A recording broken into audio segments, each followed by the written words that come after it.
Otep à tous, bien-aimés frères et sœurs, le président Diomaye Faye a prêté serment. Il a prêté serment et il a présenté un discours que j'ai trouvé meilleur que le premier. Pourquoi j'ai trouvé ce discours meilleur que le premier? Parce que j'ai l'impression, je ne sais pas, peut-être que je me trompe, en tout cas sur ce point, je ne peux pas vous donner de garanties. Je me trompe peut-être. J'ai l'impression que le président Faye a écouté, a entendu nos critiques. Ça a sonné à son oreille, nos avertissements.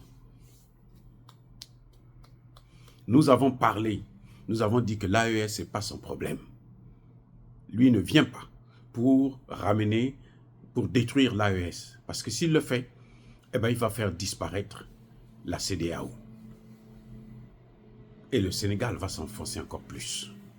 Ceux qui ont essayé, ils sont tous tombés. Le Tchad avait essayé de détruire le Mali. Où est-ce qu'il en est? Parce que le processus là, qui a commencé, il vaut mieux le prendre ce train en marche que d'être à l'écart. Sinon, on perd tout.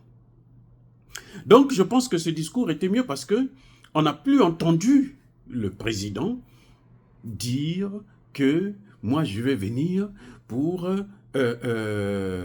comment dirais-je, réconcilier, ramener mes frères de l'AES au sein de la CEDEAO. On n'a pas entendu ça. L'essentiel des éléphants de la CEDEAO étaient présents. Mais ils étaient présents pour la forme. On a vu un président qui nous a ramenés à la théorie de la souveraineté et du gagnant-gagnant. Il avait parlé dans son premier discours de la souveraineté, mais il n'avait pas parlé du gagnant-gagnant. À l'époque, il avait parlé de partenariat, mes excuses, du partenariat sérieux, ce qui est vide. Donc, on a tapé dessus fort. C'est vrai que nous aussi, on nous a tapé dessus, parce que tous ceux qui nous suivent, il y en a beaucoup qui ont critiqué, qui nous ont combattus et tout, mais regardez les fruits. Vous êtes bien content de voir que le président essaie de redresser, corriger le tir. On n'est pas là pour faire la flatterie, pour des views. Non, c'est pas normal. L'Afrique a trop souffert. Le Sénégal, pour en arriver là, il y a eu des morts, entre 40 et 60 morts, pour arriver à ce que Macky Sall puisse partir et laisser le pouvoir à quelqu'un d'autre, en l'occurrence le président Faye. Donc, on ne peut pas continuer comme ça, voir des gens mourir. Oui, le camp Faye accuse Macky Sall, mais le camp Macky Sall n'a pas, et c'est d'ailleurs, on n'accorde même pas à Macky Sall le bénéfice du doute. Parce que moi, je suis sûr, je suis convaincu que ce sont les Occidentaux qui étaient derrière, qui tuaient ces gens-là pour allumer la flamme. C'est leur politique. Il faut mettre le feu, et quand il y a le feu, eux, ils s'imposent. Ils font le chantage. C'est à cause de ça qu'ils ont fait partir Macky Sall. Macky Sall aurait bien voulu et aurait bien pu prendre un troisième mandat. Et la Constitution ne l'interdisait pas, cela. Vous le savez très bien. Et il avait le droit d'avoir un deuxième quinquennat, puisque le même Conseil constitutionnel qui a dit le droit l'avait déjà expliqué. Bref, on n'est plus là, c'est passé. Mais je veux dire que nous n'avons pas eu tort de critiquer sévèrement, malgré les coups qu'on devait prendre. On savait, on était conscient. Moi, j'étais conscient. Vous voyez, on ne peut pas être là à faire des analyses parce qu'on va avoir des views, parce qu'on va avoir des abonnés. Non, ça n'a pas de sens. Ça n'apporte rien au continent africain.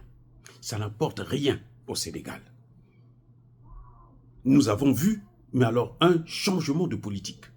Malgré, parce qu'il ne faut pas oublier qu'entre-temps, Emmanuel Macron a appelé lui-même. Non seulement il avait félicité, mais après il a appelé. Et nous nous souvenons de ce que c'est que les appels de Macron. Nous nous souvenons quand il a appelé Assimi Goïta pour lui proposer 3 noms. Un président, un premier ministre et puis quelqu'un d'autre. Il devait choisir parmi, en tout cas les 2 présidents, premiers ministres, parmi les 3 noms. Il devait choisir 2 personnes. Au nom de qui? Qui est-il? Et ce Macron, vous savez qu'il est fou. Donc quand il a appelé Faye, il ne faut pas se leurrer. Ce n'est pas pour le caresser dans le sens du poil. C'est pour l'avertir. C'est pour lui donner des injonctions. Parce qu'il est malade. C'est un malade, c'est un drogué. Il n'y a rien à faire là-dessus. Hein. Vous savez, nous, on n'est pas là seulement pour critiquer nos propres frères, comme Faye, Sanko et autres. Non, on est là aussi pour dire à ceux qui sont en train de nous rendre la vie difficile, nous empêcher de nous épanouir, les mots qui leur conviennent d'entendre et d'être entendus. Bref, nous avons vu que le nouveau président a écouté et il a pris en compte nos doléances, nos cris, notre colère.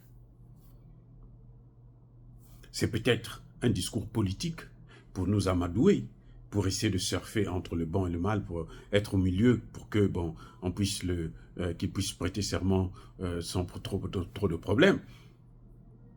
Mais en tout cas, il l'a fait et c'est une évolution que nous saluons. Il a rappelé cette fois-ci que ça va être le gagnant-gagnant. Il a rappelé la souveraineté.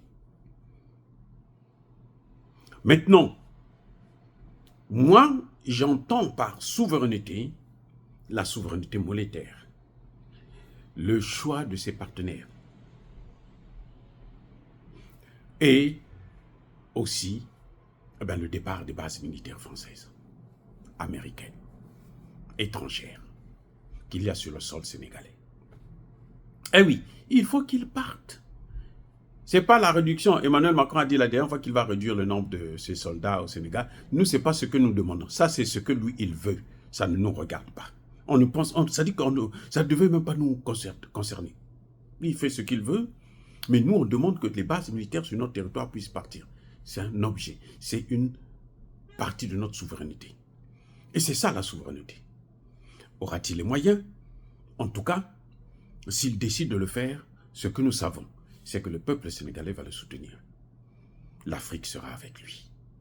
Mais s'il décide de nous donner un coup de couteau dans le dos, eh bien, tant pis pour lui, parce que cette fois-ci, nous avons un pare-balles. Et c'est lui qui va payer le prix. Il le payera seul. Vous voyez, donc la prestation de serment, j'ai trouvé que son discours a été vraiment amélioré. Ce n'est plus le même Diomaye Faye qu'on a reçu, qu'on a connu lorsqu'il a fait, après l'élection, quand il a fait sa première intervention. Ce n'est pas le même. Et c'est ça que nous devons saluer, nous devons féliciter. J'espère maintenant que ça n'a pas été un discours politicien pour essayer de nous endormir, pour ne pas nous décevoir dès le premier jour. Donc, je l'espère. Mais accordons-lui le bénéfice du doute. Donnons-lui quelque temps pour voir comment il va gérer. Comme là, il vient de nommer un premier ministre déjà. Ça veut dire qu'il veut vraiment aller vite au travail. Et j'espère qu'il ira aussi très vite dans la reprise, la renégociation de tous les accords. De pétrole et de gaz surtout. Et c'est là le problème. Parce que ça, il n'a pas parlé de ça. Il n'a pas parlé de ça, non, on ne touche pas ça. Alors, jusqu'où ça va aller? On va voir. Dire cela, c'est inciter à la haine ou à la violence, non.